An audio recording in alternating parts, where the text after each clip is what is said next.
चरित्रहीन स्त्री के पहचान करने का ये है आसान टिप्स, खुद आजमाएंगे तो हो जाएगा भरोसा। कहा जाता है कि स्त्री को पहचानना आसान नहीं है। चाणक्य नीति के अनुसार औरत को कोई समझ नहीं सकता। भारत में स्त्रियों को देवी का दर्जा दिया गया है, लेकिन ये देवी के साथ समाज द्वारा समय समय पर दुर्व्यवहार होता रहता है। प्रकृति ने स्त्री के भीतर कोमलता, सौम्यता और ममता का गुण भरपूर मात्रा में दिया है। ये सभी गुण हर महिलाओं में देखी जाती है, लेकिन कहते हैं ना हाथों की पांचों उंगलियां बराबर नहीं होती, उसी तरह हर महिला ममता की मूर्ति हो यह जरूरी भी नहीं। हमारा समाज स्त्रियों को परिवार का इज्जत मानता है। महिला को ये जिम्मेदारी भी दिया जाता है कि परिवार इज्जत पर क्षति ना आए। आचार्य चाणक्य ने अपनी पुस्तक चाणक्य नीति में चरित्रहीन महिलाओं के बारे में कई ऐसी बातें बताई हैं जिन पर विचार और उन बातों को अनुसरण करने वाले व्यक्ति के जीवन में कभी भी दुख और धोखा आदि का भाव उत्पन्न नहीं होता। आचार्य चाणक्य ने अपनी पुस्तक में ऐसी परिस्थितियों के बारे में बताया है जो आज भी देखने को मिल सकती हैं। ऐसे ही आचार्य चाणक्य ने स्त्रियों के बारे में कुछ ऐसी बातें बताई हैं। चाणक्य के अनुसार इस प्रकार की महिलाओं से दूर रहें, लेकिन भारत के प्रसिद्ध ग्रंथ चाणक्य नीति के अनुसार ऐसे कई तरीके हैं जिससे महिलाओं की चेहरे, आचार, व्यवहार को देखकर उसका स्वभाव का पता लगाया जा सकता है। महिलाओं के चेहरे और उसके शरीर पर ऐसे कुछ लक्षण होते हैं जो उसे एक तरफ से लक्ष्मी का दर्जा मिलता है तो दूसरी तरफ ऐसे लक्षणों से उसको अशुभ मानी जाती है। आइए विस्तार से जानते हैं। ये आचरण कुल खानदान के विनाश के कारण बनते हैं। आपके मन में हमेशा ये सवाल आ रहा होगा कि चरित्रहीन औरत की पहचान कैसे करें, तो आगे इसकी पूरी जानकारी दी गई है जो आपको मदद कर सकता है।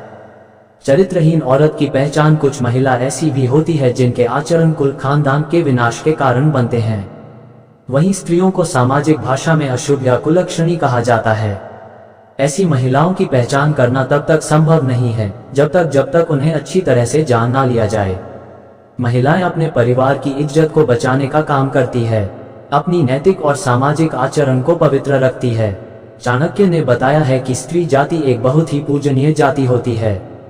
आचार्य चाणक्य ने अपनी पुस्तक में स्त्री को देवी का दर्जा दिया है, पर कुछ महिलाएं ऐसी होती हैं जो अपने कुचरित्र और चरित्रहीन की वजह से अपने से जुड़े लोगों के जीवन पर गलत प्रभाव डालती हैं।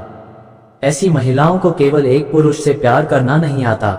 ये महिलाएं दिल और जुबान का तालमेल नहीं बना पाती। इनके मन में कुछ और चल रहा होता है और इनकी जुबान पर कुछ और चल रहा होता है। चरित्रहीन महिलाओं को एक से अधिक पुरुषों से संबंध बनाने में शर्म नहीं आती।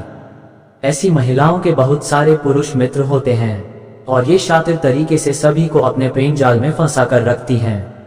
इन महिलाओं के दिल में कोई और इंसान होता है और संबंध ये किसी और पुरुष के साथ बना रही होती हैं। ऐसी महिलाओं को अक्सर लोगों को लुभाते देखा जा सकता है। ऐसी महिलाएं पूरी कोशिश करती हैं कि लोग उसे देखें। इसके लिए वो किसी भी हद तक जा सकती हैं। चरित्रहीन महिलाएं किसी एक पुरुष की नहीं होती हैं। उनका प्रेमी, उनका साथी उनकी जरूरत के हिसाब से बदलता रहता है। जिस महिला की पैर पिछला भाग अत्यधिक मोटा होता है, ऐसी महिलाएं घर के लिए अशुभ माना जाता है। इसके उल्टा अगर पैर की पिछले भाग बहुत ज्यादा पतला या सूखा हो, ऐसी महिलाएं अपने जीवन में विभिन्न प्रकार के पीड़ा का सामना करती है। चाणक्य नीति के अनुसार चरित्रहीन औरत की पहचान के संकेत। चाणक्य नीति के अनुसार जो महिला जिसकी पैर की कनिष्ठा अंगुली क्या उसके साथ वाली उंगली धरती को स्पर्श ना करती हो और अंगूठी की साथ वाली उंगली अंगूठे से बहुत ज्यादा लंबी हो, ऐसी स्त्रियां हालात और परिस्थिति के अनुसार अपना चरित्र बदल लेती है। ऐसी महिलाएं सौभाग्य में बहुत क्रोधी होती है। उन पर नियंत्रण कर पाना बहुत कठिन होता है। इनकी चरित्र पर कभी भी विश्वास नहीं किया जा सकता।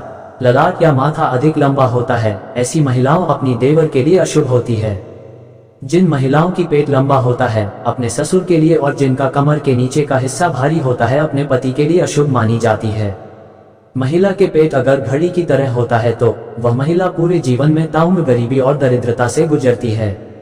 महिलाओं के पेट अधिक लंबा या गद्देदार होती है, ये सब खराब किस्मत की निशानी होती है। बाल से भी पहचानें। जिन महिलाओं की होठों के ऊपर भाग में अधिक बाल होता है, कद बहुत लंबा होता है, ऐसी स्त्रियां अपने पति के लिए अशुभ मानी जाती है। जिन महिलाओं के कानों में अधिक मात्रा में बाल होती है, उनका आकार एक सा नहीं होता, ऐसी स्त्रियां घर में दुख वजह बनती है। मोटे लंबे और चौड़े दांत जो बाहर निकलते प्रतीत होते हैं, ऐसी स्त्री के जीवन में हमेशा दुखों के बादल छाए रहते हैं। जिन महिलाओं के मसूड़े काली होती है, ये भी दुर्भाग्य की निशानी है। स्त्री के हथेली पर ऐसा कोई चिन्ह हो जो किसी मांसाहारी पक्षी या पशु जैसे कौवा, उल्लू, सांप, भेड़िया इनकी तरह दिखता हो, ऐसी महिलाएं दूसरों के दुखों का कारण बनती है। जिन स्त्रियों की हाथों की नसों की ऊपर हथेली के आकार में अंतर या हथेली चपटी हो, तो ऐसी महिलाएं आजीवन सुख और धन से विहीन रह जाते हैं। जिस महिला के आंखें पीली और डरावना हो, महिला के स्वभाव अच्छा नहीं होता है। जिन महिलाओं की आंखें चंचल और स्लेटी रंग की होती है, वो बहुत ही उत्तम मानी जाती है। चाणक्य नीति में ये भी बताया गया है, जिन महिलाओं की गर्दन छोटी होती है तो ऐसी महिला किसी भी निष्पत्ति के लिए दूसरों पर निर्भर रहती है। गर्दन की लंबाई 4 उंगलियों से ज्यादा होती है, वह महिला अपना ही वंश के विनाश के कारण बनती है। वीडियो कैसा लगा कमेंट करके बताएं। वीडियो को लाइक करें, अपने दोस्तों के साथ शेयर करें।